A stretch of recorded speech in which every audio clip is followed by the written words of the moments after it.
जय माँ काली मित्रों, आपका हमारे चैनल माँ काली माँ दुर्गा शक्ति संवाद में स्वागत है। मित्रों, अगर आप हमारे चैनल पर नए हैं तो हमारे चैनल को सब्सक्राइब कीजिए, लाइक कीजिए, शेयर कीजिए। साथ ही नोटिफिकेशन बेल को भी प्रेस कीजिए, जिससे हमारी आने वाली वीडियोस का नोटिफिकेशन आपको तुरंत मिल जाए। मित्रों, आज का जो विषय है वो विषय बहुत ही महत्वपूर्ण है और ये जो विषय है बहुत ही सामान्य बात है। हमारे जीवन की एक ऐसी सामान्य घटना जो अधिकांशतः लोगों के साथ होती रहती है, तो ये उसी घटना से संबंधित विषय है।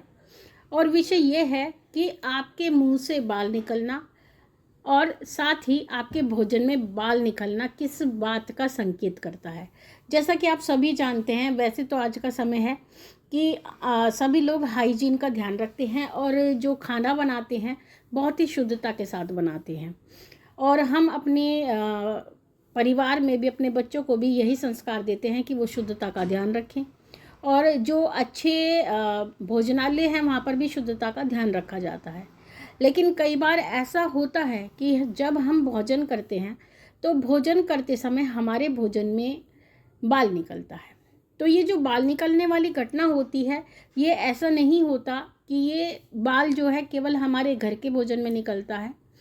ये बाल हमारे जब हम बाहर कहीं का भोजन करते हैं तो उसमें भी निकलता है। मान लीजिए अगर हम कहीं से बाहर का भोजन, मान लीजिए कचौरी लेके आते हैं या कोई फास्ट फूड लेके आते हैं, पूरी लेकर के आते हैं या रोटी का टुकड़ा अगर हम तोड़ते हैं तो हमको उसमें बाल निकलता है। सब्जी खाते हैं तो उसमें बाल निकलता है। कई बार हम भोजन जैसे ही मुंह में डालते हैं तो हमें एहसास होता है कि हमारे मुंह में बाल है और हमारे मुंह से बाल निकल के आता है। और कई बार ऐसा भी होता है कि हम कोई भी क्रिया नहीं कर रहे होते और अचानक से हमारे मुंह में बाल आ जाता है। तो ये सभी चीज़ें होती हैं और हम अपने घर में पूरी शुद्धता का भी ध्यान रखते हैं, उसके बावजूद हमारे खाने में बाल निकलता है। और ये बाल जो है, ऐसा नहीं है कि पूरे परिवार के साथ ही ये घटना घटित होती है, किसी एक विशेष व्यक्ति के साथ भी ऐसा हो सकता है और या फिर परिवार के साथ भी हो सकता है। तो सबकी अलग अलग परिस्थिति होती है। और अगर आपके साथ भी ऐसा होता है कि आप भोजन करते हैं और बाल निकल जाता है, देखिए पहली बात तो जो बाल वाला भोजन होता है, मान लीजिए आप भोजन कर रहे हैं और आपके भोजन में बाल निकल जाता है तो आपको तुरंत भोजन छोड़ देना चाहिए, क्योंकि बाल निकलने से वो भोजन शुद्ध नहीं रहता है, अशुद्ध हो जाता है। तो ऐसे भोजन को आपको तुरंत त्याग देना चाहिए। दूसरी बात, अगर आपके भोजन में, हम ये नहीं कहते कि केवल मान लीजिए आपके जीवन में एक ही बार बाल निकला है भोजन में या मुंह में से निकला है, तो आप उस चीज़ को ये मान ले कि ये हमारे साथ हो रही है, ये संकेत हो रही हैं। ये उनके लिए है जिनके भोजन में बार बार बाल निकलता है, हर दूसरे दिन, हर तीसरे दिन या हफ्ते में एक बार या 2 बार। अगर ये घटना उनके साथ बार बार होती है तो ये उनके लिए संकेत होते हैं। तो जब भी कभी आपके भोजन में बाल निकलता है तो उसका जो सबसे बड़ा संकेत होता है वो ये होता है कि जो आपके राहु है, यानी जो आपका ग्रह है, राहु ग्रह है, उसका अशुभ प्रभाव आपके ऊपर पड़ने वाला है। और जिसका राहु खराब होता है वो व्यक्ति, एक तो उसकी सोचने और समझने की शक्ति ख़त्म हो जाती है, उसकी बुद्धि काम नहीं करती है।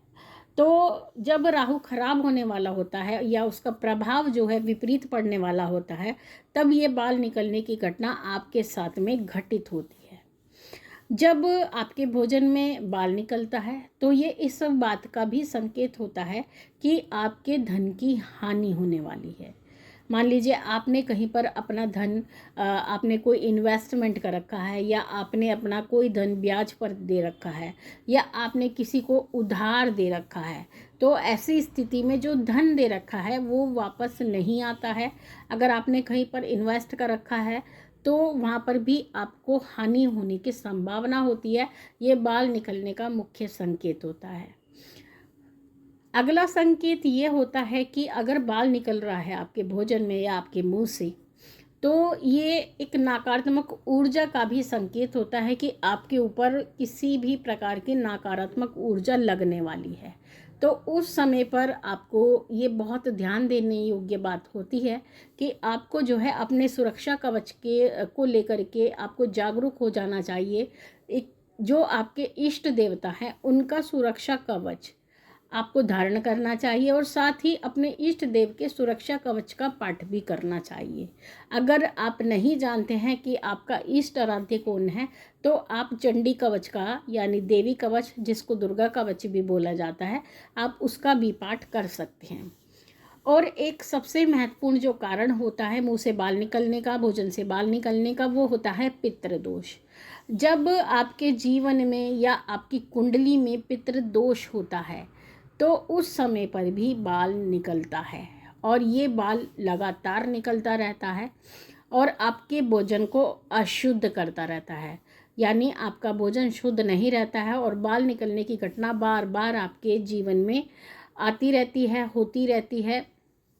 और बार बार जब ये चीज़ें होती हैं तो आप इसको अन्यथा लेते हैं। आपको ऐसा लगता है कि घर में साफ़ सफाई नहीं है, या आपको ऐसा लगता है जिस भोजनालय से या होटल से, रेस्टोरेंट से हम भोजन लेकर के आए हैं वहाँ पर शुद्धता नहीं है। लेकिन ऐसा नहीं होता, शुद्धता ज़रूर होती है, लेकिन ये एक आध्यात्मिक लक्षण होता है जिसको हमें कभी भी अनदेखा नहीं करना चाहिए और समय रहते हमें इसके उपाय करने चाहिए। पितृदोष के उपाय तो आपको अवश्य ही करने चाहिए, क्योंकि जिसके जीवन में एक बार पितृदोष लग जाता है तो उसके जीवन में बहुत परेशानियां आती हैं, मुसीबतें आती हैं। उनका जो है कभी भी उनके धन में वृद्धि नहीं होती, घर में बरकत नहीं होती है। जो बच्चे होते हैं या तो वो पढ़ते नहीं हैं, पढ़ते हैं तो उनको पढ़ाई का कोई भी लाभ नहीं मिल पाता, कोई कार्य करते हैं तो सफलता नहीं मिल पाती, बच्चों की शादी नहीं हो पाती, पुत्र रतन घर में नहीं होता, बेटियां बेटियां होती है, या कई बार ऐसा भी होता है कि लोग निसंतान रह जाते हैं, यानी किसी भी प्रकार का ना तो बेटा होता है ना बेटी होती है, कोई भी बच्चा घर में उत्पन्न नहीं होता है। नवविवाहित जोड़ा कितना भी प्रयास कर ले या जीवन का कितना समय निकाल ले, कितना भी अपना इलाज करा ले, लेकिन बच्चा नहीं होता है। तो ये पितृदोष का बहुत बड़ा आप कह सकते हैं एक दंश होता है। तो सब इसीलिए सबसे पहले हमें अपने पितरों को अवश्य मनाना चाहिए, पितरों को कभी भी अनदेखा नहीं करना चाहिए। अगर आप अपने पितरों को अनदेखा करते हैं तो आप चाहे कितने भी बड़े देवी देवता की आराधना कर ले, आपको किसी भी प्रकार का लाभ नहीं मिल पाएगा। आपको उनकी कृपा तो अवश्य मिलती रहेगी, लेकिन जो आपके कार्य हैं जो पितृदोष के कारण बिगड़े हुए हैं वो कार्य आपके नहीं बनेंगे। तो इसलिए आपको अपने पितृदोष का निवारण करना चाहिए, श्रीमद् भागवत पुराण का पाठ करना चाहिए, अमावस्या निकालनी चाहिए और पितरों के निमित्त श्राद्ध तर्पण आपको करना चाहिए। और हम हर जो अमावस्या आपकी आती है उस पर भी आपको पितरों के निमित्त तर्पण अवश्य करना चाहिए। अगर आप ये सब चीज़ें करते हैं और पितरों की तृप्ति करते हैं तो जो परेशानी आपके घर में पितरों के कारण चली हुई है उसमें आपको आराम मिलता है। तो मित्रों, ये थे संकेत बाल निकलने के। अगर ये संकेत आपके साथ हैं तो आपको इनका निवारण करना चाहिए और इस परेशानी से अपने आप को मुक्त करना चाहिए। तो मित्रों, ये थी जानकारी आप सभी के लिए। माँ भगवती से यही प्रार्थना करते हैं कि वो आपके भंडारे भरती रहे, आपकी सभी मनोकामनाओं को पूर्ण करती रहे, आप पे अपना पूर्ण आशीर्वाद बना के रखे। आपसे जल्दी मिलेंगे, तब तक के लिए जय महाकाली, जय महाकाल।